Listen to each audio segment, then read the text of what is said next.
Hello guys, it's Saturday today guys at nakikita nyo naman I just wore a mask kasi makakatulong ito sa lamig.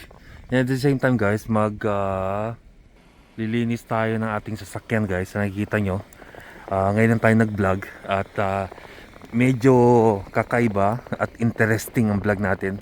Although I did this a lot of times sa vlog natin guys, pero maganda ngayon mag vlog kasi ngayon lang uli nagka-snow dito sa Edmonton after I would say isang araw nag-flurries, pero ngayon talaga ito ang heavy snow to guys. So kinukuha ko lang aking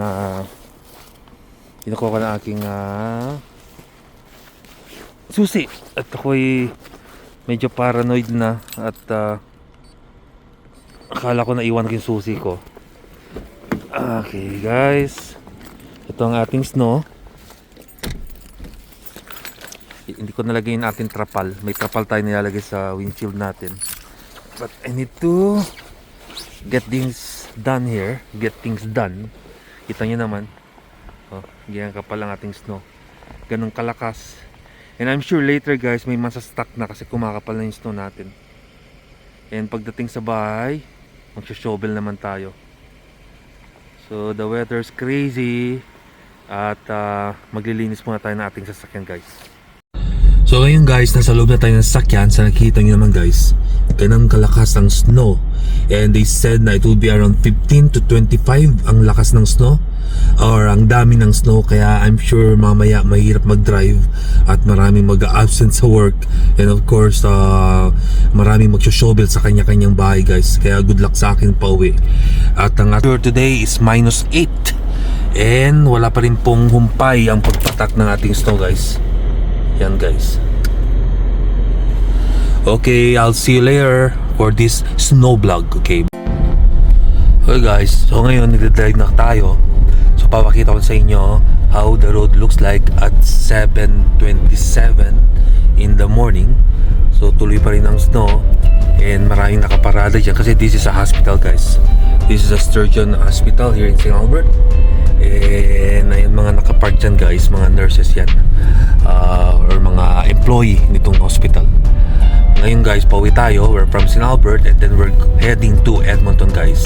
Okay pa naman daan, I would say, kasi hindi pa madulas. Pagka later on, pag naka ilang beses na ang daan ng sasakyan, ayan, naging black ice na siya or titigas ng snow, then it would make the road slippery. Kaya yung mga government trucks natin guys, hopefully maglagay ng asin and then it would really help with the road. Pero it's the weekend guys, so I doubt it kung may magtatrabaho sa weekend. Most probably guys, kanya-kanyang survival to.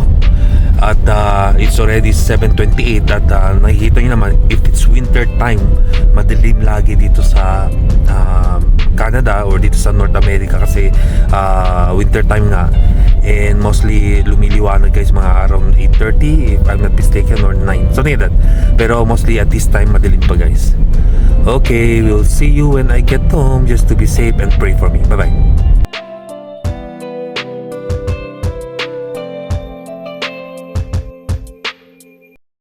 Okay guys, we're already here at home at magsho-shovel na tayo. Kita niyo man, sobrang kapal ng ating snow guys. So good luck to me. And hopefully tigil na tong snow kahit ngayong umaga na lang, para mamaya guys hindi tayo busy mag-shovel guys. Okay guys, I hope you have a wonderful day and keep safe always. God dyan sa Pinas. Till next time guys, welcome to my short vlog. Please follow, subscribe and comment on my vlog guys. For these vlogs, until next time, peace out guys.